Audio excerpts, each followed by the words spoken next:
سلام دوستای عزیز، به کانال ویدا کوک خوش اومدین. توی فصل تابستون هستیم و میوه های خوشرنگ و خوشمزه این فصل خیلی زیادن.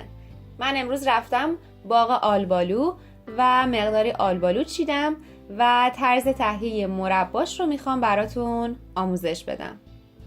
برای شروع 1 کیلو آلبالویی رو که کاملا شستم و خشک شده با استفاده از دستگاه هسته جدا کن دوم میکنم و این کار رو باید خیلی با دقت و احتیاط انجام بدین تا آلبالوها شکلشون خراب نشه و یا به اصطلاح پاره نشن. حالا آلبالوها رو داخل یک قابلمه استیل و یا اگر قابلمه مسی دارین که چه بهتر میریزم. بهتره که حتما ظرفیت قابلمه‌تون 2 برابر میزان آلبالوها باشه. معمولا نسبت شکر و آلبالو 2:1 هست. به میزان هر 1 کیلو آلبالو ما 2 کیلو شکر اضافه میکنیم که این کاملا بستگی به میزان ترش بودن و ذائقه شخصی هم داره.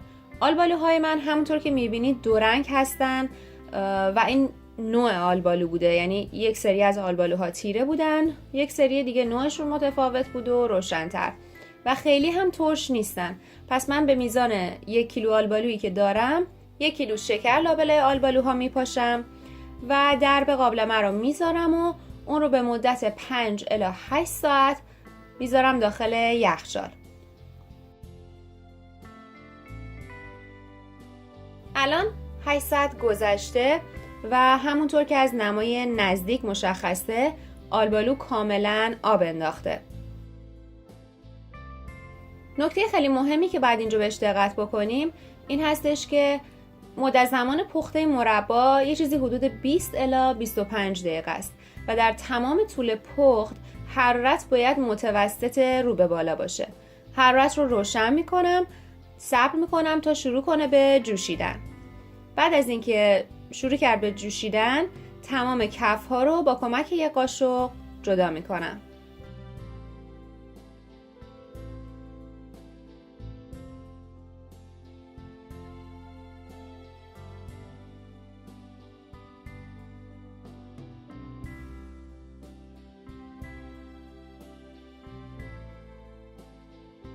به مدت 10 دقیقه دیگه هم اجازه میدم که آلبالو کاملا بجوشه و غل بزنه و بعد با کمک یک کفگیر آلبالوها رو از شهد جدا میکنم.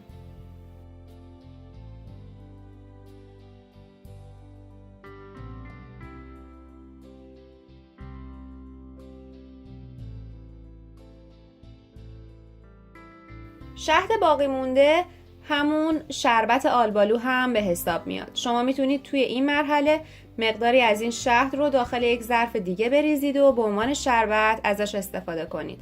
من 2/3 شهد رو جدا کردم و 1/3 باقی مونده رو به مدت 10 دقیقه میذارم که روی حرارت بالا بجوشه تا قوام بیاد.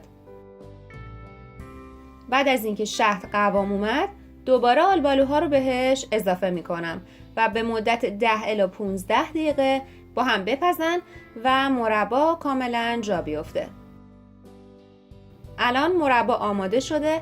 من حرارت رو خاموش میکنم و 1 قاشق چایخوری پودر ژلاتینی رو که داخل 1/4 پیمانه آب سرد حل کرده بودم به مربا اضافه میکنم. ژلاتین مربا رو شفافتر و مدت زمان نگهداریش رو طولانی تر میکنه. همونطور که ملاحظه میکنید مربای خوش رنگ و خوشمزه ما آماده سروه. امیدوارم الان که فصل آلبالوه حتما این مربا رو درست کنید و لذت ببرید. در ضمن خوشحال میشم که این ویدیو رو لایک کنید، با دیگران به اشتراک بذارید و سابسکرایب کرده و عضو کانال بشید.